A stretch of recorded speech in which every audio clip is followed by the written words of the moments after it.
എല്ലാവർക്കും നമസ്കാരം. രത്നം വേൾഡിലേക്ക് സ്വാഗതം. ഇത് കണ്ടില്ലേ, ഇന്ന് ഞാൻ തയ്യാറാക്കാൻ പോകുന്നത് പഴുത്ത പാവയ്ക്ക കൊണ്ട് മുളക് തീയൽ വളരെ കയ്പ്പ് കുറഞ്ഞ രീതിയിൽ എങ്ങനെയാണ് തയ്യാറാക്കുന്നതെന്ന് ഒന്ന് കാണിക്കാൻ വേണ്ടിയാണ് ഞാൻ വന്നിരിക്കുന്നത്. കണ്ടില്ലേ, കഞ്ഞി കുടിക്കാനും ചോറ് കഴിക്കാനും ഒക്കെ വളരെ നല്ലതാണ്. അതിനായിട്ട് ഞാൻ ഇവിടെ എടുത്തിരിക്കുന്നത് 2 പഴുത്ത പാവയ്ക്കയാണ്. 2-3 ദിവസത്തേക്ക് മുമ്പേ ഞാൻ മാർക്കറ്റിൽ പോയപ്പം കിട്ടിയതാണ്. ഇങ്ങനെയുള്ള പഴുത്ത പാവയ്ക്ക കാണുമ്പോൾ ഞാൻ അവരോട് ചോദിച്ച് വാങ്ങിക്കും. കാരണം ഇതിൻ്റെ കുരുവും നമുക്കെടുക്കാം, ഇത് നമുക്ക് തീയലും വെക്കാം. ഞാനിത് മെഴുക്ക് വട്ടാനും തോരൻ വെക്കാനും കൊള്ളരുത്. സാധാരണ ഇതൊക്കെ എല്ലാവരും വാഴച്ചോട്ടിലൊക്കെ എറിയുന്നതാണ് ഞാൻ കണ്ടിട്ടുള്ളത്. പക്ഷെ ഞാനിത് കളയത്തില്ല. ഇത് ഞാൻ മുളക് തീയൽ വെക്കും. വളരെ ടേസ്റ്റാണ്. കഞ്ഞി കുടിക്കാനും ചോറ് കഴിക്കാനും ഒക്കെ വളരെ ടേസ്റ്റാണ്. ആദ്യമായിട്ട് ഞാൻ എല്ലാവരുടെയും നന്ദി പറയുകയാണ്. എല്ലാവരും എൻ്റെ ചാനൽ കാണുകയും എന്നെ സപ്പോർട്ട് ചെയ്യുകയൊക്കെ ചെയ്യുന്നതിന് വളരെയേറെ നന്ദിയുണ്ട്. ഇനിയും എല്ലാവരുടെയും സപ്പോർട്ടും എല്ലാം വേണം. അപ്പോൾ നമുക്ക് ഇത് നമ്മൾ ചെറിയ ഇതായിട്ട് കട്ട് ചെയ്ത് വെച്ചിരിക്കുകയാണ്. പിന്നെ ഞാനൊരു മീഡിയം പരുവത്തിലുള്ള ഒരു സവാള എടുത്തിട്ടുണ്ട്. 2 പച്ചമുളക് ഇതിനായിട്ട് എടുത്തിട്ടുണ്ട്. അപ്പോൾ നമുക്ക് ഇതിനായിട്ട് ചീനിച്ചട്ടി അടുപ്പിൽ വെക്കാം. ചീനിച്ചട്ടി അടുപ്പ് വെച്ച് ചൂടായപ്പോൾ അതിലേക്ക് ഞാൻ 1.5 ടേബിൾ സ്പൂണാണ് വെളിച്ചെണ്ണ ഒഴിച്ചു കൊടുക്കുന്നത്. വെളിച്ചെണ്ണയാണ് ഇതിനായിട്ട് നമ്മൾ എടുക്കുന്നത്. അപ്പോൾ ഈ വെളിച്ചെണ്ണയ്ക്കകത്ത് ഞാൻ കടു ഇട്ട് പൊട്ടിച്ച്, സാധാരണ നമ്മൾ കടു വറക്കുന്ന പോലെ ചെയ്തിട്ടാണ് നമ്മളിത് തയ്യാറാക്കുന്നത്. കാരണം പിന്നീട് നമ്മൾ കടു പൊട്ടിക്കണ്ടല്ലോ. കാരണം ഇത്രയും വെളിച്ചെണ്ണ ഒഴിച്ച് നമ്മളിത് പ്രിപ്പയർ ചെയ്യുമ്പം പിന്നെ രണ്ടാമതൊരു കടു പൊട്ടിച്ച് കൊണ്ട് കാര്യമില്ല. അപ്പം സാധാരണ ചെയ്യുന്ന പോലെ തന്നെ വറ്റലമുളകും കറിവേപ്പില എല്ലാം ഇട്ടു. അതിലേക്ക് ഞാൻ ഈ നമ്മുടെ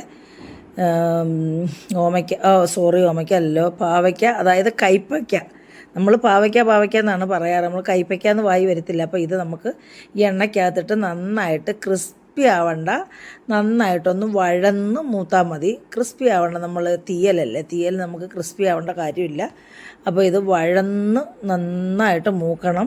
ഇതിൻ്റെ വെള്ളമയമൊക്കെ പോകണം, എന്നാലേ ഇതിന് ടേസ്റ്റ് ഉണ്ടാവുകയുള്ളൂ. അപ്പോൾ ഇതിൻ്റെ വെള്ളമയം പോയി ഇതിലേക്ക് ഞാൻ ഈ സവാള അങ്ങ് ഇട്ട് കൊടുത്തു. സവാളയും പച്ചമുളകും കൂടെ അങ്ങ് ഇട്ട് കൊടുത്തു. അപ്പോൾ ഇത് രണ്ടും കൂടെ ഇതിനകത്ത് കിടന്ന് വഴന്ന് മൂക്കുകയേ ചെയ്യാവുള്ളൂ. അപ്പോൾ നന്നായിട്ട് നമുക്കിത് വെള്ളം തോർത്തി വഴറ്റിയെടുക്കാം. ഈ സമയത്ത് നമുക്ക് വഴന്ന് വെന്ത് വരുന്ന സമയത്ത് നമുക്ക് ഉപ്പ് വേണമല്ലോ. അപ്പം നമുക്ക് ഇത് വഴന്ന് നല്ലപോലെ വേവുകയും ചെയ്യും. വഴന്ന് വരുവാനായിട്ട് ഞാൻ 1/2 സ്പൂൺ ഉപ്പ് ചേർത്ത് കൊടുക്കുകയാണ്. പൊടിയുപ്പാണ്. അപ്പോൾ ഇട്ട് കൊടുത്തിട്ട് നമുക്ക് ഇടയ്ക്കൊന്ന് അടച്ചും വെക്കാം. അടച്ച് വെച്ചത് ഞാൻ കാണിക്കാൻ വിട്ടുപോയി. അപ്പോൾ ഇടയ്ക്ക് നമ്മളിന്ന് അടച്ച് വെച്ച് ഒരു 1/2 സെക്കൻഡോ അല്ലെ 1 മിനിറ്റോ ഒക്കെ നമുക്കിത് അടച്ച് വെക്കാം. പിന്നെ നമുക്കിതേ രീതിയിൽ ഇങ്ങനെ മൂപ്പിച്ച് എടുക്കാം.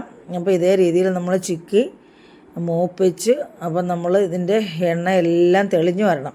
വെള്ളമയമൊക്കെ പോയി ഇതൊന്ന് വെന്ത് മൂത്ത് വെള്ളമയം എല്ലാം തെളിഞ്ഞ് വന്നു കഴിയുമ്പോൾ നമ്മൾ ഇതിലേക്ക് മസാലകളൊക്കെ ചേർത്ത് കൊടുക്കുന്നത്. അപ്പോൾ ഇത് നന്നായിട്ട് വഴന്ന് വരുന്നുണ്ട്, വഴന്ന് വെന്തിട്ടുണ്ട്.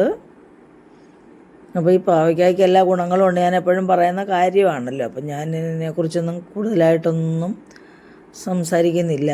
അപ്പം നമ്മുടെ ഇതൊന്ന് വഴന്ന് വന്നിട്ടുണ്ട്. വഴന്ന് മൂത്ത് വന്നിട്ടുണ്ട്. നമുക്ക് എണ്ണയെല്ലാം തെളിഞ്ഞു. നമുക്ക് അടച്ച് വെക്കാം കേട്ടോ. ഇങ്ങനെ എണ്ണയെല്ലാം തെളിഞ്ഞു വന്നു. അപ്പോൾ ഇതിലേക്ക് ഞാൻ ഇതിന് വേണ്ടുന്ന മസാലകൾ ചേർത്ത് കൊടുക്കാം. നമുക്ക് തീയലാണ്, മുളക് തീയലാണ്. അപ്പം 1-2 ദിവസമൊക്കെ കൂട്ടാം നമുക്കിത്. ഇന്ന് തന്നെ നമ്മൾ കൂട്ടി തീർക്കത്തില്ല. ഞങ്ങൾ ഈ പറഞ്ഞ പോലെ 3 പേരേ ഉള്ളൂ ഇവിടെ. അപ്പം എൻ്റെ മോളാണെങ്കിൽ അങ്ങനൊന്നും ഒന്നും കഴിക്കാറില്ല. അപ്പോൾ പിന്നെ ഞങ്ങൾ രണ്ടും വേണം. അപ്പോൾ അതിനകത്ത് 1/4 സ്പൂൺ മഞ്ഞൾപ്പൊടി, 1 ടീസ്പൂൺ കണക്കാക്കി ഇതിൻ്റെ 4 സ്പൂൺ എടുക്കുമ്പോൾ 1 ടീസ്പൂൺ, അങ്ങനെ 1 ടീസ്പൂൺ മുളക് പൊടിയും ചേർത്ത് നമ്മളിത് കൂട്ടി യോജിപ്പിച്ച് ഈ എണ്ണയ്ക്കകത്ത് കിടന്ന് ഈ മുളക് പൊടി നന്നായിട്ട് അങ്ങ് മൂക്കണം. അതിലാണ് ഈ കറിയുടെ ടേസ്റ്റ്. അപ്പോൾ ഇത് നന്നായിട്ടങ്ങ് നമ്മളിപ്പം ഇത് മൂക്കാനായിട്ട് ഞാൻ അധികം വെളിച്ചെണ്ണയൊന്നും ചേർത്തിട്ടില്ല. നമ്മളിപ്പോൾ ഇഷ്ടംപോലെ വെളിച്ചെണ്ണയൊക്കെ ചേർത്ത് ഉപയോഗിച്ച് നല്ല ടേസ്റ്റി ആയിട്ടൊക്കെ കഴിക്കുമ്പോഴും നമ്മളെ കാണുമ്പോഴും നമുക്ക് നല്ല ടേസ്റ്റാണ്. പക്ഷെ നമ്മൾക്ക് നമ്മുടെ ജീവിതശൈലി രോഗങ്ങളാണ് ഇപ്പം നമ്മളെയൊക്കെ കാർന്ന് തിന്നുകൊണ്ടിരിക്കുന്നത്. അപ്പം ഷുഗർ, പ്രഷർ, ഉപ്പും എണ്ണയും കൂടുതലായാൽ പ്രഷറും ഉണ്ടാകും, കൊളസ്ട്രോളും ഉണ്ടാകും, ഹാർട്ടിനെ ബാധിക്കും കൊളസ്ട്രോൾ ആയാൽ. അപ്പോൾ നമ്മൾ എണ്ണ കുറച്ചാണ് എല്ലാം ചെയ്യാറ്. നമുക്ക് വേണം ഇതിനകത്ത് നമ്മൾ കുറച്ച് തൊട്ട് കൂട്ടുന്ന കറിയല്ലേ, നമുക്ക് ചോറിനകത്ത് പുരട്ടി കഴിക്കും. അപ്പം നമുക്കിതിലേക്ക് കുറച്ച് വെളിച്ചെണ്ണയും കൂടെ ഒഴിച്ചു കൊടുക്കുക. എനിക്ക് മുളക് ഒന്ന് മൂത്ത് കിട്ടാൻ വേണ്ടി. പിന്നെ ഞാൻ പൊതുവേ എണ്ണ കുറച്ച് ഉപയോഗിക്കുന്ന ആളാണ് കേട്ടോ. അപ്പോൾ നിങ്ങളെല്ലാവരും അങ്ങനെയൊക്കെ ചെയ്ത് ശീലിക്കാവുള്ളൂ. അപ്പം ഞാൻ കുറച്ച് വെളിച്ചെണ്ണയും കൂടെ ഒഴിച്ചു കൊടുത്തു. എൻ്റെ ഒരു ശീലമാണ് ഇങ്ങനെ സംസാരിക്കുന്നതേ, ഇനി അത് തൂത്താലും മായ്ച്ചാലും ഒന്നും പോകത്തില്ല. അപ്പോൾ നമ്മളിത് എണ്ണയ്ക്കകത്ത് കിടന്ന് നന്നായിട്ട് ആ മുളകും നമ്മുടെ കൈപ്പയ്ക്കായും മൂത്തിട്ടുണ്ട്. വെന്ത് കൈപ്പയ്ക്ക മുളകെല്ലാം നന്നായിട്ട് മൂത്ത്, സവാളയും നന്നായിട്ട് മൂത്ത്. ഇനി ഈ സമയത്ത് നമ്മൾ കുറച്ച് ഒരു നെല്ലിക്ക വലുപ്പത്തിൽ ഞാൻ പുളി, അതായത് പിഴുപുളി, വാളംപുളി എന്ന് പറയും ഇവിടെയൊക്കെ. നമ്മൾ വാളംപുളി എന്നും പറയും, പിഴുപുളി എന്നും പറയും. അപ്പോൾ ഇതെല്ലാം മൂത്തിട്ടുണ്ട്. നമുക്കിതിലേക്ക് വാളംപുളി പിഴിഞ്ഞ് വെച്ചിരിക്കുന്നത് നമുക്ക് അങ്ങോട്ട് ഒഴിച്ചു കൊടുക്കാം. അങ്ങോട്ട് ഒഴിച്ചു കൊടുത്തിട്ട് നമുക്ക് കൂട്ടി യോജിപ്പിക്കാം. നമുക്ക് എത്രത്തോളം പുളി വേണോ അതനുസരിച്ച് ചേർത്തോളാം. പുളി ഉപ്പുമൊക്കെ നമ്മുടെ ചോയ്സാണ്, നമ്മുടെ ഇഷ്ടത്തിന് ചേർക്കാം കേട്ടോ. അങ്ങനെ ചേർക്കണമെന്ന് കാണിച്ചതേ ഉള്ളൂ. അപ്പോൾ ഇതിന് നമ്മൾ ആവശ്യത്തിന് വെള്ളം ഒഴിച്ചു കൊടുത്ത്, അപ്പോൾ ഇതിലേക്ക് നമ്മൾ വറുത്ത് പൊടിച്ചുകൊണ്ട് ഇതിനകത്ത് നേരത്തെ ചേർത്തില്ല. അപ്പം ഇതിലേക്ക് നമുക്ക് 1/4 സ്പൂൺ ഉലുവാപ്പൊടിയും കൂടെ ചേർത്ത് കൊടുക്കാം. കാരണം ഉലുവാപ്പൊടിക്ക് കയ്പ്പായതുകൊണ്ട് നമ്മൾ അധികം ചേർക്കണ്ട. 1/4 സ്പൂൺ ഉലുവാപ്പൊടിയും ചേർത്തു. പിന്നെ ആവശ്യത്തിന് വെള്ളം ഒഴിക്കും. ആവശ്യത്തിന് വെള്ളവും ഒഴിച്ച് നമ്മളിതിലേക്ക് കയ്പ്പും എരിവും ഒന്ന് ബാലൻസ് ചെയ്യാൻ വേണ്ടി ഒരു ശകലം ശർക്കര ഞാൻ ചേർക്കുന്നുണ്ട്. ഒരു ചെറിയ നെല്ലിക്ക വലുപ്പത്തിൽ ശർക്കര എടുത്തിട്ടുണ്ട്, അതും ഞാനിതിലേക്ക് ചേർത്ത് കൊടുത്തിട്ടുണ്ട്. അത് ഒന്നുകൂടെ അങ്ങ് ടേസ്റ്റാണ്, കയ്പ്പ് ഒട്ടും അറിയത്തില്ല ഇങ്ങനെ ചെയ്താലേ.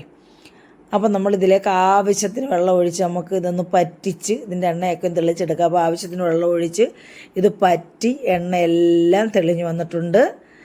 അപ്പോൾ അതിന് ആവശ്യത്തിന് ഉപ്പൊക്കെ ഞാൻ ചേർത്തായിരുന്നു കേട്ടോ, കാണിക്കാൻ വിട്ടു. അപ്പോൾ നമ്മളിതൊരു നമ്മുടെ സെർവിങ് ഡിഷിലേക്ക് മാറ്റിയിട്ടുണ്ട്. അപ്പം ഈ ഒരു വിഭവം, അതായത് പാവയ്ക്ക മുളക് തീയൽ എല്ലാവർക്കും ഇഷ്ടപ്പെട്ടു വേണമെന്ന് വിശ്വസിക്കുന്നു. എല്ലാവരും ചെയ്തു നോക്കണം. കുഞ്ഞുങ്ങളൊക്കെ കഴിക്കാത്തവരൊക്കെ കഴിക്കും.